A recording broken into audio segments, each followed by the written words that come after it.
지난 시간에 나의 식생활 점검하기를 온라인 수업 시간에 했었는데 잘 했는지 모르겠다. 여기에서 부위표가 많을수록 건강한 식생활을 하는 사람들이거든요. 여러분들이 모두 다 건강한 식생활을 했으면 좋겠네요. 네, 오늘은 선생님하고 같이 청소년의 올바른 식생활에 대해서 수업을 한번 해볼 거예요. 자, 요 표를 한번 봅시다. 요 표를 보면 청소년들의 식생활 중에 주 5일 기준으로 주 7일 기준으로 했을 때 일주일에 아침 식사를 5일 먹는 사람은 26%, 아침 식사를 안 먹는 사람들이 74%나 됐어요. 여러분들은 어떨지 모르겠네. 아침밥 먹는 사람 손 들어보자. 상당히 그래도 좀 많은 편이네. 아침밥을 안 먹는 게 왜 좋은지 그런 것이 이따가 나와요. 그리고 주 3회를 패스트푸드 먹는 사람이 12명이었어요. 패스트푸드를 주 3회를 먹는 사람들이 지금 88%가 아니운데 내가 12%였던 거지. 12%. 그러니까 12% 정도는 패스트푸드를 주에 3일 정도 먹고 있다고 해요. 여러분들은 패스트푸드를 일주일에 몇 번 먹을까요? 그것도 궁금하다. 그리고 청소년의 비만율을 한번 볼까요? 청소년의 비만율이 비만율을 구하는 공식이 있어요. 그 공식에 대입해 봤을 때 비만인 퍼센테이지가 8% 정도라고 하고, 그리고 비만이 아닌 친구들, 정상 체중이거나 혹은 저체중인 친구들까지 합하면 과체중도 합하면 92% 정도라고 해요. 그러니까 비만인 퍼센테이지는 과체중으로 훨씬 넘어서는 비율이거든요. 그런 친구들이 8% 정도라고 하고, 저기 밑에 보자. 부적절하게 체중을 감소하는 퍼센테이지는 좀 높죠? 19%나 되니까. 부적절한 식습관을 가져서 체중 조절을 아주 이제 심하게 하는 경우의 예로 우리가 기가 시간 맨 처음에 했던 거식증이 있었잖아요. 그거 말고 또 어떤 것들이 부적절한 식습관인지 한번 이번 단원에서 살펴볼게요. 그리고 운동, 신체 활동을 실천하는 퍼센테이지는 13%. 그러니까 반 이상은 운동은 거의 많이 안 하고 있다. 왔다 갔다 하는 거기 이외에는 안 하고 있다라는 거죠. 자, 이제 본격적으로 청소년의 식생활 문제를 한번 알아볼게요. 청소년의 식생활 문제 중에 선생님과 함께 살펴볼 것들이 비만, 그리고 저체중, 폭식증이 뭐고, 거식증이 뭐고, 마구먹기 장애가 뭔가 이런 것을 배울 거예요. 근데 그 중에서 거식증은 이미 우리가 한번 배웠거든요. 그걸 다시 한번 빠르게 복습을 한번 해보도록 할게요. 이렇게 청소년 시기에 식습관에 문제가 있는 이유는 스트레스라든지 아니면 외모에 대해서 관심이 지나치게 많아서, 지나치다기보다는 외모에 대한 관심은 성인이 된 이후에도 있겠지만 그 정도가 굉장히 많이 다른 사람들을 신경 쓰기 때문에 이런 일들이 있는 건 아닌가 싶어요. 요게 청소년들 특징 중에 하나가 있거든요. 다른 사람이 나를 다 보고 있는 것 같은 특징. 그게 교과서 앞쪽에 나오는데 그것을 우리는 EBS 선생님을 통해서 배웠었어요. 그게 뭔지 아는 사람? 선생님이 쫓아오면, 찾아가지고 선생님한테 오면 선생님이 간식거리 줄게요. 자, 그리고 잘못된 식습관이 문제가 된다는 거지. 이 잘못된 식습관은 빨리 고치지 않으면 성인이 된 이후에도 이 잘못된 식습관이 고정이 돼서 지금은 뭐 살도 안 찌고 지금 뭐 괜찮은 것 같지만 성인 이후까지 이 식습관이 유지가 된다면 몸이 아플 수도 있고 더더군다나 이제 비만이라든지 아니면 다른 질병들에 걸릴 수도 있다는 거를 조심해야 되겠죠. 만약 이게 계속 지속이 된다면, 영양 불균형이 지속이 된다면, 영양이 결핍하거나 혹은 과잉하겠죠? 그러면 어떤 질병들이 나타나고 더불어서 여러분들은 성장하는 시기잖아요. 그래서 신체 성장도 방해할 수 있다고 해요. 그러니까 청소년식의 식생활 문제가 아주 중요하다는 거겠지. 자, 다음으로 넘어가서 먼저 이제 저체중을 한번 살펴볼게요. 저체중은 실제 체중이 표준 체중의 90%가 안 될 경우예요. 그러니까 표준 체중의 90%까지는 정상 체중인데 표준 체중의 90%가 안 되는 경우, 그러니까 10% 정도? 10% 정도는 저체중이라는 거죠. 만약 이 저체중인 상태에 계속 많이 식습관이 유지가 된다면 영양분이 부족하겠죠? 그럼 성장이 잘 안 되겠지. 키가 안 클 거야. 생리도 좀 늦게 할 수도 있어. 그건 좋다고 생각하면 안 돼요. 바른 시기에 바른 신체 변화를 겪는 것이 오히려 건강한 성장을 위해서 좋으니까. 그리고 굉장히 피로하고 어지럽고 혹은 뼈에 문제가 생길 수도 있어요. 골다공증은 뼈가 이렇게 있잖아? 그럼 구멍이 이렇게 숭숭숭숭 있는 거야. 그러면 뼈에 구멍이 있으면 뼈가 굉장히 약해지겠죠? 그럼 키 크는데도 정리가 될 뿐더러 뼈가 약하니까 어디 콱 넘어지면 부러질 수도 있다는 거지. 그리고 혹은 변비 문제 갖는 청소년들 많을 거예요. 여러분들 중에도 있을 거예요. 변비가 많이 생긴다거나 이런 증상들이 있을 수 있어요. 또 저체중이 계속되면 피부도 푸석푸석해지고 머리카락도 많이 빠진다고 해요. 자, 대책으로는 우선은 골고루 먹어야 되겠죠? 영양소들. 그리고 소화가 잘 되는 음식을 충분히, 세 끼 충분히 먹는 것이 좋아요. 그리고 가벼운 운동을 조금씩 해서 식욕을 당기게 하는 것이 좋고, 그리고 가벼운 운동을 계속 하잖아? 그러면 근육량도 늘어난대요. 특히 단백질. 근육은 단백질을 저장하니까 단백질을 먹어가면서 운동을 하는 것이 좋겠죠. 자, 먼저 이제 비만을 또 살펴봅시다. 비만이라고 우리가 이야기를 많이 하는데 저체중 다음에 과체중 다음에 비만이에요. 그러니까 과체중이 있어요. 대부분 나 살쪘어요 하는 친구들 보면 과체중인 경우가 많아요. 그거보다 조금 더 심각하게 체중이 많이 불어있다. 그럼 체중이 많이 늘어나 있다. 그럼 비만이 될 수 있거든요. 그걸 한번 측정하는 기준은 실제 체중이 표준 체중이라는 게 있어요. 표준 체중에 비해서 20% 많은 상태, 20% 이상 많은 상태가 비만이에요. 10%는 과체중이라는 거지. 만약 이렇게 돼 있으면 우선은 질병의 원인이 될 수 있어요. 너무 이제 많이 체중이 증가해 있으면 질병들이 생길 수 있어요. 영양소가 지금 과다한 상태 아니야. 이 친구의 배에 보세요, 배. 영양소가 과다한 상태고 이렇게 영양소가 과다하면 과잉 공급이 되는 거지. 과잉증들 우리 영양소 할 때 배웠잖아요. 그런 과잉증의 질병이 나타날 수 있어요. 또 저체중 친구들에 비해서 비만인 친구들이 외모에 대한 자신감이 많이 떨어진다고 해요. 그래서 아닐 수도 있어요. 이건 개인차에 따라서 다르긴 하지만 그것 때문에 우울증이 오거나 그래서 또 잘못된 식습관, 잘못된 식이 조절 방법을 사용하는 경우들도 있었고 그래서 비만인 친구들은 어떻게 하느냐? 다이어트 하는 거지 뭐. 그런데 건강한 다이어트를 하는 거죠.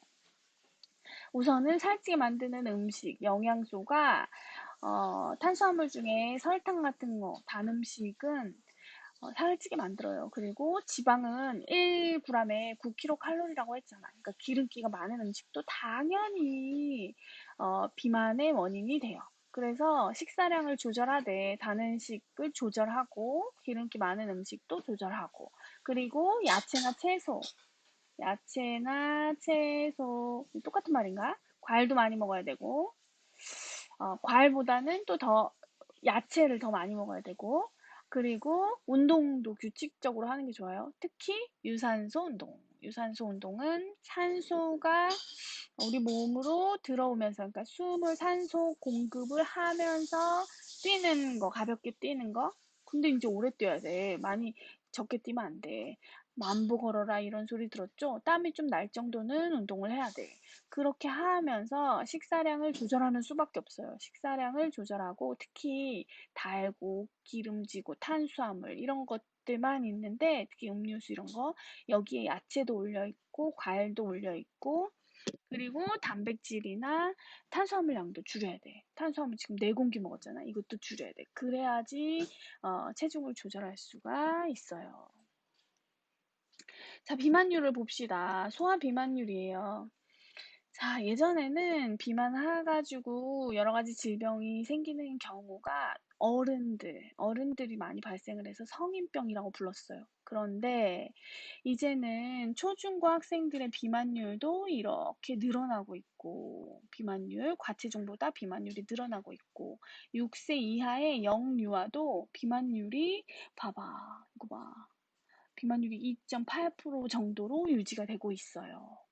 이렇게 비만이 많이 는 이유는 패스트푸드는 빨리 나오는 음식, 치킨 같은 거, 피자 같은 거 이런 거 얘기하고 굉장히 기름진 게 많죠. 그리고 설탕이 많이 든 청량음료, 뭐 콜라라든지 사이다라든지 이런 것들, 그리고 가공식품, 특히 과자 같은 거 이런 것들 그런 것들을 많이 먹어서 비만되는 경우가 많아요. 음, 밥 먹고 그런 것보다 이런 것들이 살찌는 주요 원인이죠. 그래서 청소년들 중에 혼자 집에 많이 있거나 부모님들 다 일하시니까 혼자 집에 많이 있거나 하면 엄마가 간식 사 먹으라고 돈 주잖아요. 그러면은 과자를 잔뜩 먹거나 치킨을 시켜 먹거나 귀찮으니까 햄버거만 먹거나 이렇게 먹는 친구들이 비만이 될 확률이 높다는 보고도 있어요. 그러지 말아야 되는데, 그쵸? 비만이 과체중 이후에 된다고 했잖아요. 그러니까 과체중이 점점 늘어나고 있고, 비만율도 점점 늘어나고 있는 추세인 거죠. 자, 여기서 비만에 대한 용어가 여러분들도 관심이 많을 테니까 선생님이 다시 한번 얘기를 하자면, 먼저 우리 몸에 체지방이라는 게 있어요. 체지방은 몸 속에 있는 지방을 얘기하고요. 지방이 어디 붙어 있을까? 여러분 생각해 봐봐. 허벅지, 옆구리, 배에도 있고, 팔다리에도 있고, 그치. 지방이 그런데 붙어 있는 거지. 근데 지방층 아래 근육층이 있어요. 이 근육층은 빼면 안 돼. 이거 운동에 쓰이는 에너지도 여기 들어가 있고, 근육을 빼면 엄청 늙어 보이게 살이 빠진다? 그래서 지방만 싹 빼는 게 좋아요. 지방만. 그리고 이 체지방은 체중에서 체지방 무게가 차지하는 비율이 체지방률인데 체지방률이 높다. 이렇게 얘기하면 뚱뚱하다가 아니고 같은 체중인데도 근육이 많으면 운동을 많이 한 사람은 몸무게가 많이 나갈 수 있어요. 또 뼈대가 굵은 사람이 있어. 그러면은 몸무게가 많이 나갈 수 있는데 체지방률은 낮을 수 있어요. 무슨 말인지 이해가 가나 모르겠네. 근육이 많고 뼈대가 이제 굵은 사람들은 지방이 몸속에 축적이 덜 된다는 거지. 그리고 여학생들의 경우 하체 쪽, 엉덩이나 복부 쪽 이쪽에 지방률이 높은 편이에요. 그리고 유방도 있고. 그래서 지방률이 남학생들에 비해서 높은 편이에요. 그리고 남학생들은 근육이 좀 더 많기도 하고. 사람에 따라서 다르긴 해요.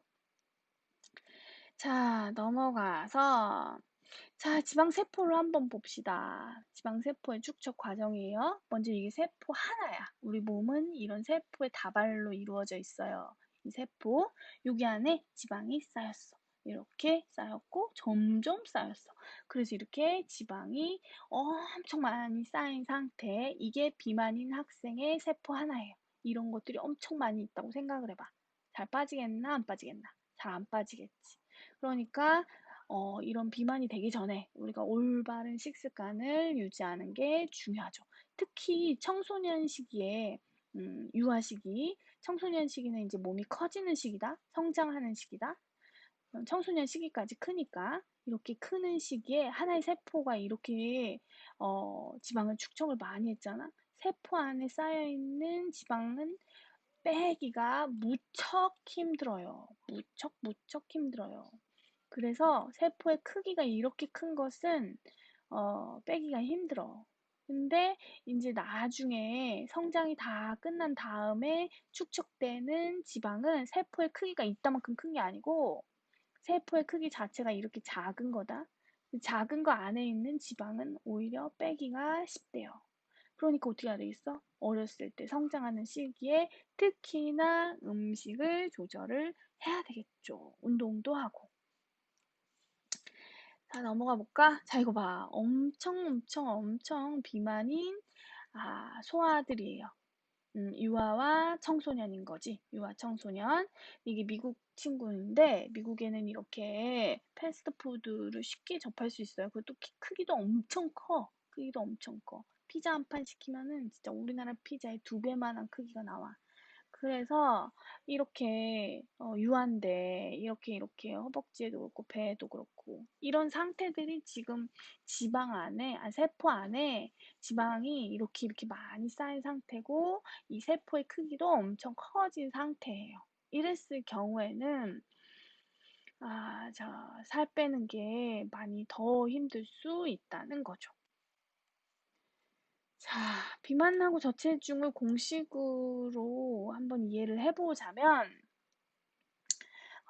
섭취량과 소비량으로 한번 비교를 해보자면 체중 유지, 정상 체중 유지를 위해서는 섭취량과 소비량이 이렇게 같으면 좋아요. 그런데 이미 쌓여 있잖아? 이미 몸 안에 이렇게 쌓여 있어. 그럼 당연히 섭취량을 줄여야 되겠지. 그치? 그거는 감안해서 보세요. 그리고 비만인 경우는 섭취를 엄청 많이 해. 특히 에너지들을 섭취를 많이 해. 그러면 소비량은 얼마 안 돼. 운동을 안 했어. 그러면 비만인 거고 만약에 섭취는 별로 안 했어. 밥 먹기 싫어서 안 먹고 뭐 먹기 싫다고 안 먹고 또 안 주니까 안 먹고 귀찮아서 안 먹고 이렇게 안 먹었어. 근데 이제 움직이기는 움직였어. 막 운동을 하고 달리기도 하고 그랬다. 그러면은 저체중이 될 확률이 높다고요. 근데 이거는 꾸준히 지속했을 때 여기서 왜 에너지 섭취량이라고 했냐면 이 에너지는 탄수화물, 단백질, 또 하나 뭐지? 그렇지. 지방 이렇게 세 가지인데 이것들이 우리 몸에 힘을 내는데 에너지는 지난 시간 온라인 수업 시간에 얘기했잖아. 힘내는데 쓰는 거지. 힘내는데 쓰는 것 말고 또 하나 뭐 있었지? 식사성 발열. 즉 우리 몸에 내장 돌아갈 때 쓰는 거 우리가 어떻게 할 수가 없어. 그러니까 운동을 해야지. 활동 에너지를 높여야지. 활동 에너지를. 그러니까 에너지만 비타민 무기질은 살 안 쪄. 에너지는 먹고 남은 양이 전부 다 살로 간다 그랬어. 축적이 된다고 했어요. 그러니까 에너지를 조심해야 돼. 에너지가 들어있는 게 뭐야? 탄수화물, 단백질, 지방. 지방이 뭐야? 기름진 음식, 탄수화물, 단 음식, 밥 이런 거. 그리고 단백질은 근육도 만드니까 줄일 수는 없잖아. 그러니까 탄수화물하고 지방을 줄여야지. 자, 넘어가서 자, 이제 공식을 본격적으로 알아봅시다. 공식을 알아보자. 자, 표준 체중 구하는 공식이에요. 여러분들 해봤으면 좋겠어. 해보고 내가 비만인지, 과체중인지, 정상인지, 저체중인지를 한번 구해봤으면 좋겠어요. 키에 따라서 구하는 공식이 달라져요. 표준 체중을 구하는 공식은 키가 160cm를 넘어서면 161cm부터는 이 공식을 적용하고 150에서 160cm는 이 공식 그리고 150cm가 안 돼. 미만이라는 거는 149cm부터는 이 공식을 적용하면 돼요. 자, 먼저 150 미만인 경우 키에서 100 빼면 돼요. 키에서 100 빼면 돼. 그리고 표준 체중이 그리고 150에서 160은 내 키에서 150 기준을 딱 빼고 그리고 나는 반으로 나눠 그런 다음에 50을 더하면 돼요. 그리고 161부터는 키에서 100 빼고 그리고 0.9를 곱하면 돼요. 그게 그 키에 적절한 표준 체중이라는 거지. 이건 내가 정한 게 아니야. 이거는 우리나라에 식생활을 연구하는 기관이 있거든요. 그 기관의 사람들, 유명한 사람들이 모여서 정한 거야. 그리고 비만도는 표준 체중에서 실제 체중에서 표준 체중을 빼고 여기에서 구한 표준 체중을 빼고 그리고 다시 기준이 되는 표준 체중으로 나눈 다음에 숫자가 너무 작으니까 100을 곱하면 돼. 그래서 정상이 마이너스 10부터 10까지. 10 미만이니까 10이 안 들어가야 돼. 마이너스 10부터 9까지. 그리고 과체중이 10 이상부터 19까지. 그리고 비만이 20 넘어서부터 저체중이 마이너스 10 미만부터. 그러니까 요거를 여러분들이 측정을 해서 내가 어디에 속해 있는지 알아보고 그에 맞춰서 건강한 식습관을 유지하는 것이 좋겠다라는 거죠. 꼭 해보세요. 자, 그리고 요거는 참고로 알아두세요. 참고로 BMI 얘기를 많이 하거든. 너 과체중이야? 너 비만이야?를 측정할 때 BMI, 이 BMI를 많이 측정하거든요. 바디 매스 인덱스의 줄임말이고 비만을 진단하는 기준이에요. 이거는 아까 그거는 청소년 시기 키가 작은 친구들에게도 적용할 수 있는 기준이었잖아. 요거는 성인 이후에 기준이고 체질량 지수라고도 해요. 체지방과 상관관계가 있기 때문이에요. 그리고 BMI를 구하는 공식은 내 몸무게 나누기 내 키의 제곱. 제곱은 수학 시간에 뭔지 배웠나 모르겠다. 제곱은 여기다 내 키 곱하기 내 키가 제곱이야. 2번 곱한 거. 내 키를 2번 곱한 걸로 나누면 돼. 몸무게에서 내 키를 2번 곱한 걸로 나누면 돼. 그래서 그 지수를 이렇게 이 표에서 내 BMI 지수가 몇인가를 보면 저체중, 정상, 과체중, 비만이 나오게 돼요. 그리고 비만보다 더 많이 심해. 꼭 치료를 해야 돼. 고도 비만이라고 하고요. 정상인 범위는 18.5에서 22.9까지 동반 질환의 위험도가 평균인 상태이고 과체중부터는 많이 늘어나는 상태. 질환의 위험도 저체중 아래로는 심각할 수 있어요. 저체중 아래 영양소가 부족해서 생기는 문제가 생길 수 있으니까. 그래서 이 BMI도 구해보고 내가 정상의 범위에 있는지 과체중의 범위에 있는지도 알아보면 좋을 것 같네요. 여러분들은 둘 중에 하나만 해도 될 것 같아요. 자, 건강을 지키는 다이어트 한 번만 얘기를 해줄게. 건강을 지키는 다이어트는 식사, 운동, 그리고 행동 수정이라는 걸 함께 고려해야 돼요. 여기에서 음식을 조절하는 거 얘기했고, 운동도 얘기했잖아. 행동 수정만 이야기를 하면 되겠다. 행동 수정이 뭐냐면, 천천히 먹는 것처럼 내 행동을 바꾸는 거예요. 내 행동을 바꾸기 위해서 주변의 것을 변경하고 주변의 환경을 변경하거나 아니면 내 행동을 바꾸는 거지. 음식을 천천히 먹는 거. 우리 몸에는 포만 중추라는 게 있대요. 그래서 빨리 먹으면 이 포만 중추가 늦게 반응을 하는 거지. 그래서 더 많이 먹게 된대요. 천천히 먹으면 포만 중추가 천천히 작동을 해서 얘 배부르다라는 신호를 빨리 줄 수가 있거든. 그러니까 조금 먹게 된다고 해요. 그리고 끼니 거르지 말고 먹기. 왜냐면 과식 때문에 걸렀다가 한꺼번에 왕창 이렇게 폭식할까 봐. 그리고 행동 수정은 주변의 것을 바꿔도 돼요. 주변에 단 음식을 놔두지 말고 기름진 음식도 놔두지 말고 냄새 나잖아. 냄새 얼마나 맛있는 냄새나. 그러니까 피해놓고 그리고 뭘 보거나 TV 보거나 책 보거나 유튜브 보면서 먹으면은 내가 먹는지도 모른다니까. 포만 중추가 늦게 온다니까. 그래서 뭐 보면서 먹지 말고 꼭꼭꼭꼭 씹어 먹는 거. 그리고 식사 시간을 정해서 규칙적으로 먹는 거. 한꺼번에 먹지 말라고, 과식하지 말라고. 그리고 뭐 밥그릇의 사이즈를 바꾼다든지, 숟가락의 사이즈를 바꾼다든지, 반찬은 조금씩 조금씩 닫는다든지, 뭐 이런 것들이 행동수정 기법이에요. 운동을 조금 더 얘기를 해주자면, 어, 평상시에 엘리베이터보다 계단을 이용한다든지, 그리고 유산소 운동, 에너지 소모가 많은 운동, 유산소 운동, 산소를 들이키면서 달리는 거, 줄넘기 하는 거, 자전거 타는 거, 배드민턴 하는 거, 산소를 호흡하면서 할 수 있는 중강도, 중강도 정도의 운동이 에너지 소모가 많대요. 그리고 식사도 아까 얘기했어요. 기름진 거 삑, 단 음식 삑, 그리고 열량이 높은 거 삑, 삑. 탄수화물도 열량이 높아요. 그래서 탄수화물 많이 먹으면 안 돼. 빵 같은 거. 그리고 우유, 과일, 그리고 채소를 특히 많이 먹을 것.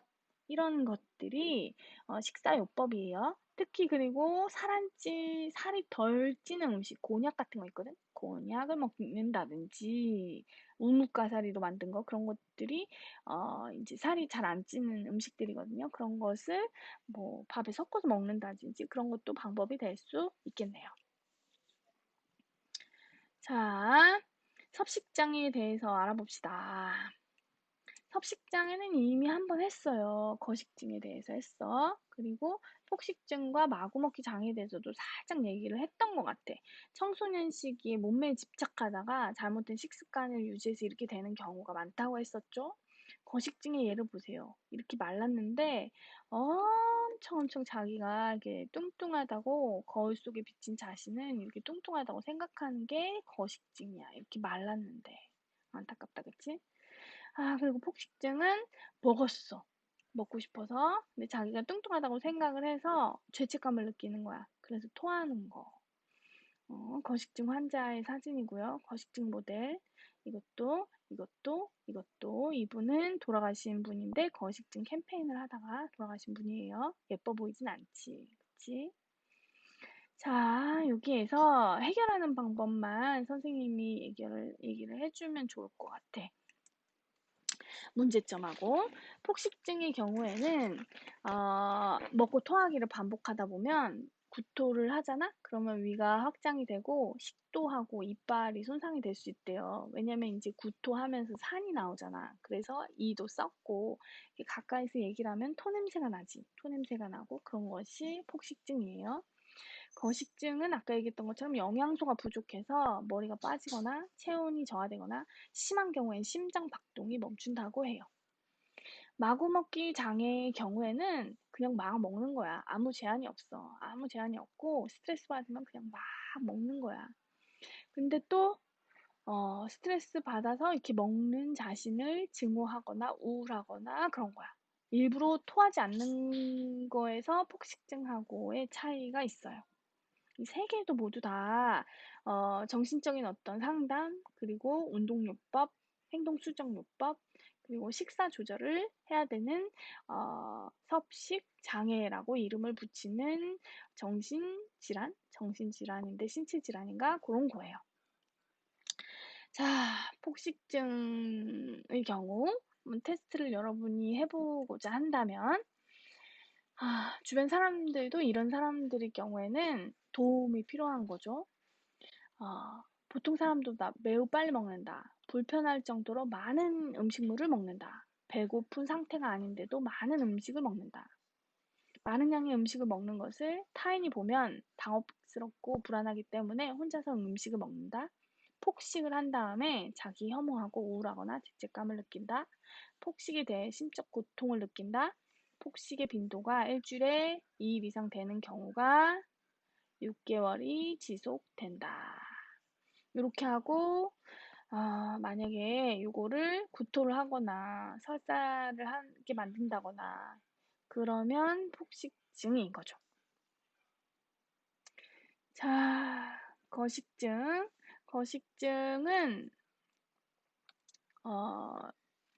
자, 잠깐만요. 자, 이게 했었고 이제 대책을 한번 볼게요. 대책. 폭식증의 대책으로는 셋 다 모두 다 정신 상담을 받으면서 치료하는 게 좋아요. 혼자 두면 안 되거든. 혼자 두는 순간 다시 또 똑같이 자기 신체에 대해서 비하하고 그런 비하한 것을 음식을 통해서 표현을 하거든. 그래서 혼자 두면 안 되고 주변 사람의 도움이 반드시 필요해요. 그러면서 영양 교육도 함께 시키는 거지.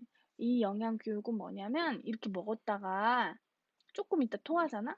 그래도 음식물에 몸 안에서 이렇게 분해가 돼서 다시 한번 이렇게 나오는 거잖아. 그러니까 많은 부분은 흡수가 된대요. 흡수. 내려가는 과정에서 흡수가 된대. 그리고 구토를 하잖아. 그러니까 치아도 부식이 되고 위액이 역류를 하면서 이 위에 이렇게 위가 있잖아? 그러면 위에 음식물이 내려가지 않고 막 움직이면서 위가 이렇게 움직 하면서 여기 밑에 조금씩 조금씩 내려보내잖아. 근데 그 기능도 망가지는 거야. 위로 올라가니까. 어, 그래서 그런 영양 교육하고 또 옆에서 누군가 너는 그렇게 통통하지 않아. 네 정도 몸매면 괜찮고 다이어트를 하려면 올바른 방법으로 하는 게 좋아. 라는 것을 알려줄 필요가 있다는 거죠. 거식증은 이 사람은 죽으면 안 되잖아. 아까 거식증 환자 봤잖아. 그치? 그러니까 죽지 않기 위해서 기초 대사량, 신체를 유지할 수 있을 정도의 음식물은 먹을 수 있도록 열량 섭취를 증가시키고 체중을 우선 만든 다음에 죽지 않을 정도로 그런 다음에 왜 그렇게 자기 어떤 원인에서 그렇게 날씬해지고 싶은 건지 왜 음식을 극도로 제한을 하는지 그런 것을 꾸준한 상담을 하는 것이 좋대요. 마구먹기 장애의 대책은 우선은 이렇게 계속 스트레스를 받을 때마다마다 먹는 것을 멈추게 해야 되겠죠? 그래서 배고프다고 생각될 때, 그때만 먹자라는 기준을 정하고 스트레스를 다른 방향으로 해결할 수 있는 어떤 것을 찾도록 도와주는 것이 좋아요. 그러니까 셋 다 모두 주변 친구들의 도움이 반드시 필요한 거죠. 주변에 이런 친구가 있으면 반드시 내가 먼저 도와줘야지 라는 마음을 먹어야 돼요. 자, 여기에는 이제 아침 결식이 문제라고 했는데 이 아침 결식에 대해서 나와요. 아침을 결식하는 것은 안 먹는다는 거지. 아침을 한두 번 안 먹는 거는 어쩔 수 없지. 어쩔 수 없는 사정이 있나 보다 하겠지. 근데 꾸준히 결식할 경우를 이야기해요. 아침을 가볍게 간단하게 조금씩 먹어도 괜찮아요. 근데 아예 안 먹었을 경우에 이 학생을 한번 보세요. 아우 지각이야. 아침 못 먹었네. 이게 근데 맨날 반복된다면 이렇게 졸려. 계속 이렇게 꾸벅꾸벅 졸립다. 수업이 지루해서 그런 게 아니라 평상시에는 괜찮다가 그날은 그런 거야. 그리고 그러니까 이제 배가 고프잖아. 배가 고프니까 이제 군것질을 막 하고 싶은 거죠. 군것질. 그러니까 뭐 친구 것도 뺏어 먹고 여기는 매점이 있으니까 매점도 갔다 오고. 그리고 점심시간 됐더니 웬일이야. 한 번만 퍼먹을 걸 두 번 퍼먹은 거야, 얘는. 엄청 배가 고프니까. 이렇게 계속 반복된다면 어떻게 되겠어? 계속 이런 식으로 반복된다면 체중 조절도 안 될 뿐더러, 아침엔 안 먹었다가 갑자기 많이 먹고, 아침에 안 먹었다가 갑자기 많이 먹고, 이게 반복이 되면 뭔가 몸에도 무리가 오겠죠? 자, 이렇게 아침을 계속 꾸준히 걸으면 에너지 섭취하고 영양분이 아침부터 점심까지 부족하게 된 거예요. 저녁밥 먹고 아침밥 안 먹었어. 점심까지. 그러면 그게 몇 시간일까? 내가 잠자는 시간이 한 8시간이라면 8시간 잠자고 그리고 그 뒤에 점심시간까지 또 뭐 12시까지라면 8시간 잠자고 점심시간까지 한 4~5시간이라면 열 몇 시간이 지금 공복 상태인 거야. 배가 이렇게 공복 상태. 그럼 굉장히 졸리고 집중력, 기억력, 이해력도 떨어지고 이 이유가 있어. 이런 이유가 있어. 이렇게 집중력이 떨어지는 이유가 있고 과식하게 되고 간식을 섭취하게 된다라고 하는 거죠. 자, 졸리고 한 이유는 선생님이 얘기해 주자면 우리 두뇌는 탄수화물 탄수화물이라는 것을 영양원으로 사용해요. 우리 뇌에 하나밖에 없는 영양소는 탄수화물이야. 탄수화물. 그러니까 뇌를 회전시키기 위해서는 탄수화물을 먹어야 돼. 탄수화물. 뇌 영양을 공급하려면. 그래서 시험 때 머리를 막 굴려야 되잖아. 그래서 탄수화물을 가장 빠르게 공급할 수 있는 것이 당이거든. 당. 단 거. 그래서 초콜릿 먹고, 그래서 사탕 먹고 그러는 거야. 머리에 빨리 에너지를 전달하려고. 이해 갔지? 그러니까 그게 안 되면 졸렸고 멍하고, 어, 아무 생각이 안 나고, 무기력하고, 그래질 수 있다는 거지. 그리고 요거를 결식을 계속 지속하게 되면 비만이 될 확률이 높아요. 과체중이나 비만이 될 확률이 높아. 왜냐면 폭식하잖아. 간식 먹고 싶잖아. 뭐 이런 식으로. 그래서 아침 결식하지 말고 이렇게 먹는 노력이 필요한데 여학생들보다 남학생들이 좀 더 결식률이 높긴 하지만 전체적으로 20% 정도는 아침을 안 먹고 있다고 해요. 선생님도 사실은 아침을 거하게 먹진 못하고 주스 한 잔 이렇게 먹긴 하는데 그렇게라도 먹어야 돼. 그렇게라도.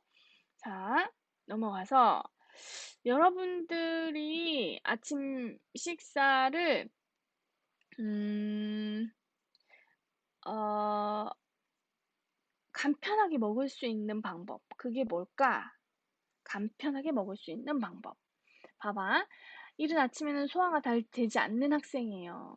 아침 식사를 거르는 경우가 많고, 그래서 부모님께 부탁해서 도시락 싸서 학교에 조금 일찍 와가지고 주먹밥을 먹는 방법을 생각해 봤대. 근데 엄마가 이제 바빠서 못 왔어. 그러면 뭐 주먹밥을 살 수도 있겠지. 삼각김밥 이렇게.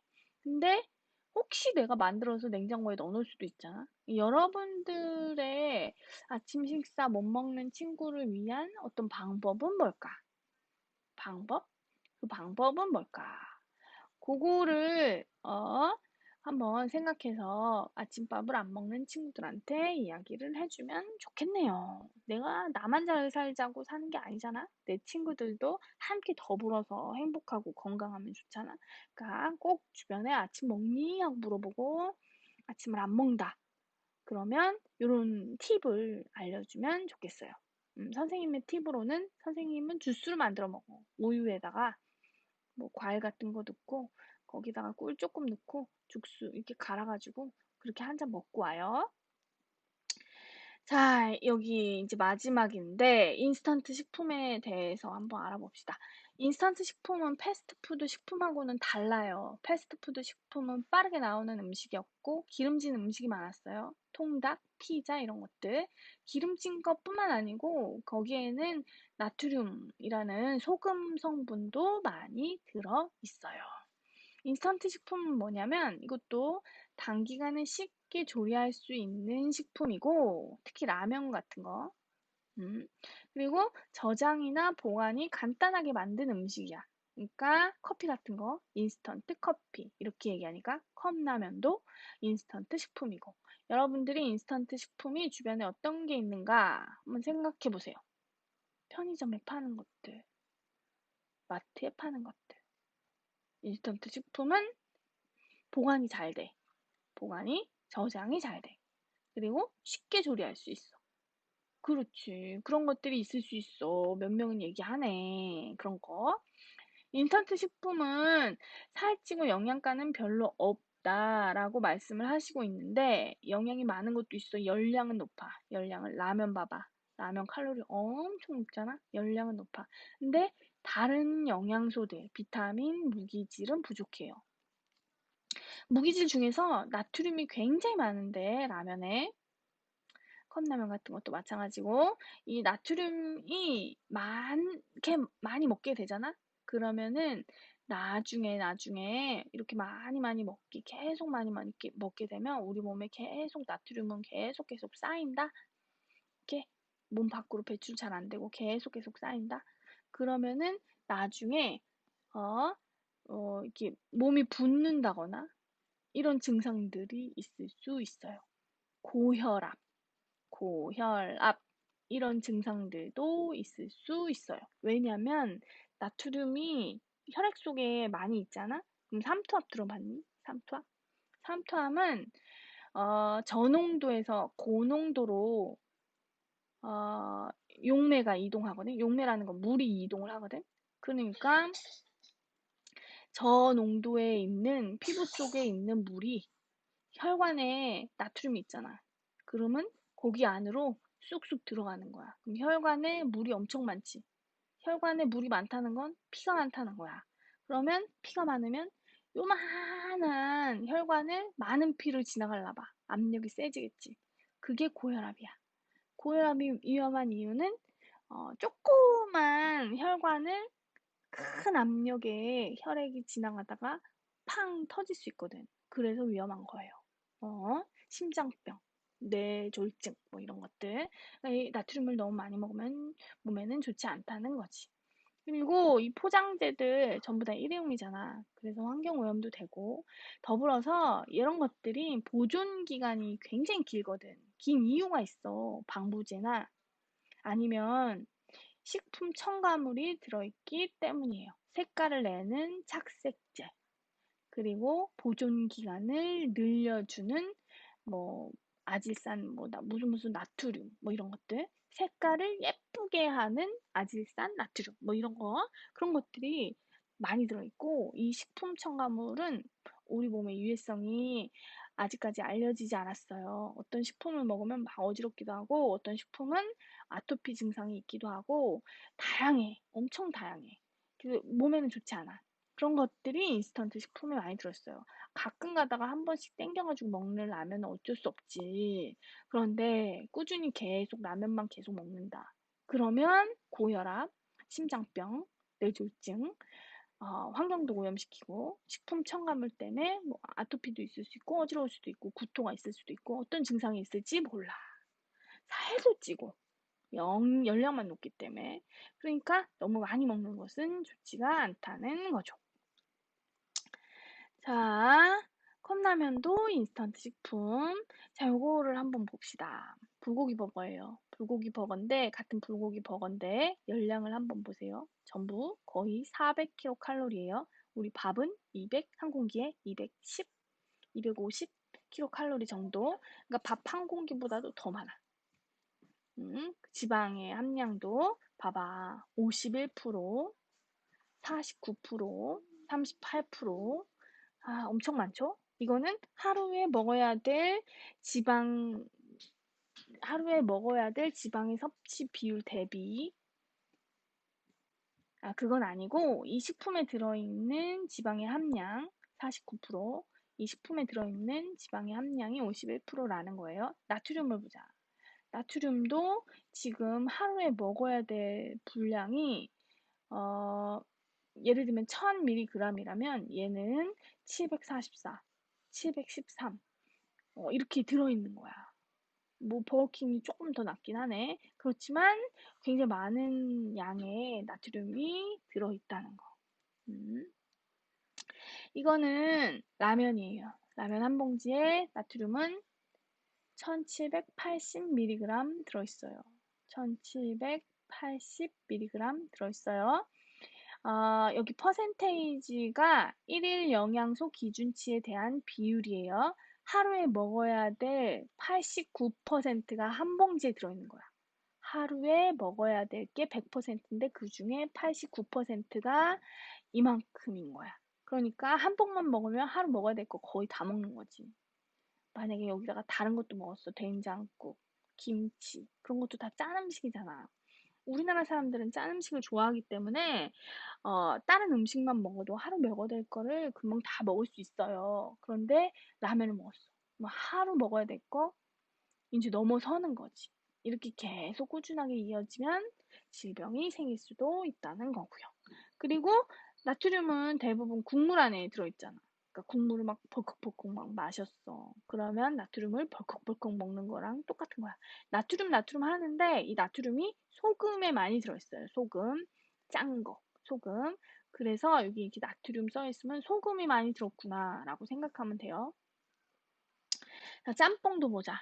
짬뽕 한 그릇의 나트륨 함량은 4000mg이래. 하루에 먹어야 될 게 2000mg인데 이건 성인 기준 2000mg인데 4000mg 들어있대. 그러면 2배 먹는 거잖아, 그치? 국물에. 그래서 국물을 많이 먹는 것을 줄여야 된다라는 거죠. 국물을. 아니면 스프를 좀만 넣든지. 좀 싱거울라나? 근데 어쨌든 국물을 버컥버컥 먹는 것만 줄여도 나트륨 섭취를 줄일 수 있다라는 거죠. 자, 인스턴트 식품을 정리를 해봅시다. 열량만 넣고 또 어떤 건 지나치게 달아요. 그리고 비타민, 무기질 부족하고 섬유질도 부족하고 이거 다 뭔지 여러분들 이제 영양소 PPT 하면 알 거야. 그치? 안다고 믿어. 그리고 소금이 많고 지방 함량이 지나치게 높고 그리고 기름에 튀긴 게 많고 기름에 튀긴 거 여기서 트랜스 지방이 나오는데 트랜스 지방은 선생님이 지난 시간인가 인강에서 한번 얘기했어요. 트랜스 지방은 세포를 둘러싸서 세포막을 막아서 중요한 영양소가 왔다 갔다 해야 되는데 그걸 못하게 막는다고. 그래서 우리 몸이 질병이 더 잘 생기게 만든다고. 그리고 이렇게 켜켜이 쌓이기가 좋은 구조로 돼 있어. 그래서 더 잘 지방으로 축적이 된다고 얘기했어요. 자, 여기까지 여러분들이 안 좋은 식습관에 대해서 알아봤는데 안 좋은 식습관들 다시 한번 정리를 하자면 어떤 것들이 있었냐면 안 좋은 식습관 중에 먼저 비만, 그리고 저체중,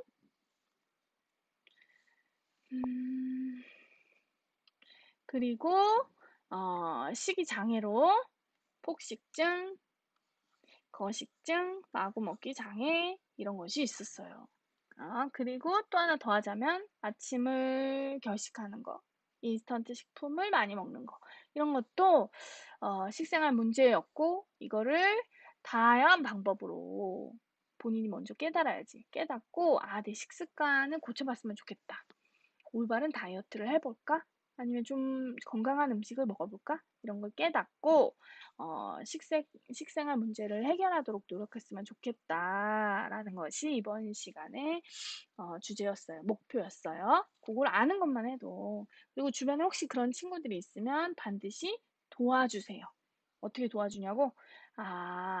너의 몸이 그렇게 혹시 식이장애인 친구들이라면 외모에 대해서 너무 집착하지 않아도 돼. 넌 착하잖아. 넌 마음이 좋고 넌 이것도 잘하잖아. 뭐 이렇게 스트레스를 덜 받게 도와준다든지 그리고 함께 상담을 하러 상담 선생님을 찾아간다든지 이런 거. 그리고 함께 뭐 먹자 할 때 채소나 야채가 풍부하게 들어있는 음식을 먹으라고 한다든지 급식 시간에 챙겨준다든지 그런 게 다 도움이지 뭐. 그렇게 했으면 좋겠어요. 자, 우리 영양소 PPT 때문에 이 인강 듣고 그리고 줌에서 여러분들 조별로 만나기로 했었잖아. 그치? 그거에 대한 안내는 EBS 온라인 클래스 설명에 해놓을 테니까 줌에 접속을 하고 줌에서는 여러분들하고 같이 여러분들 만들어 놓은 PPT 켜고 조별로 PPT 확인하면서 이런 점 보완해야 되겠다, 이런 점 잘했다, 이런 점은 좀 빼야 되겠다, 누가 했냐, 이런 거 체크할 거라고 얘기했어요. 이렇게 줌으로 체크하는 거는 마찬가지로 팀원들의 점수, 그리고 생기부에 기록되는 과정 중에 기록이 될 수 있어요. 그리고 그거 다음 주 오프라인 수업 시간에는 여러분들을 발표할 거예요. 영양소 부분을 발표할 거예요. 발명 발표보다 영양소 발표를 먼저 하고 영양소 발표 다 끝나면 그 다음 주 오프라인 시간에 발명 발표 마무리할 거예요. 알겠죠? 영양 발표를 먼저 한다는 거를 잊지 말아줬으면 좋겠어요. 줌은 선생님이 여러분들 수업 시간 전에 한 1조부터 차례차례 10분 정도씩 시간을 잡아놓고 빨리 끝나면 빨리빨리 할 거고 늦게라도 10분까지는 얘기를 할 거야. 늦게 하는 친구 10분 넘어서는 안 되고 10분 정도는 얘기를 할 거니까 줌에서 "이런 점이 조금 어려웠어요. 우리 거 잘했나요?" 뭐 이런 거를 얘기해 주기 바라요. 접속을 안 하면 피드백을 할 수 없고, 피드백을 할 수 없으면 팀원들의 참여도가 낮은 걸로 선생님은 생각을 할게요. 그리고 더불어서 어 누가 대신해 주거나 그러면 안 돼. 발표할 때 티 나. 그러면 안 돼. 반드시 본인이 할 수 있게 해 줘야 돼. 그리고 뭐 부족한 건 선생님이 얘기를 해줄 테지만, 잘한 거랑 혹시 나태해서 안 한 친구가 있으면 꼭 선생님한테 함께 찾아와서 이야기를 해 줬으면 좋겠어요. 이게 뭘 접속을 못해서 못해요라는 건 없을 거라고 생각해요. 왜냐면 그동안 3-4시간 정도씩은 모든 반에서 선생님이 그 구글 드라이브, 구글 G 스위트 드라이브 쓰는 거를 얘기를 했어 가지고 할 수는 다 있을 거라고 믿고, 그리고 다음 시간, 수업 시간 전에 줌으로 만나서 이야기하는 걸로 할게요. 그때 PPT가 있어야지 선생님이 피드백을 줄 수 있어요. 그게 없으면 참여도가 낮은 걸로 생각을 한다고 이야기했어요. 다음 시간에 만나요.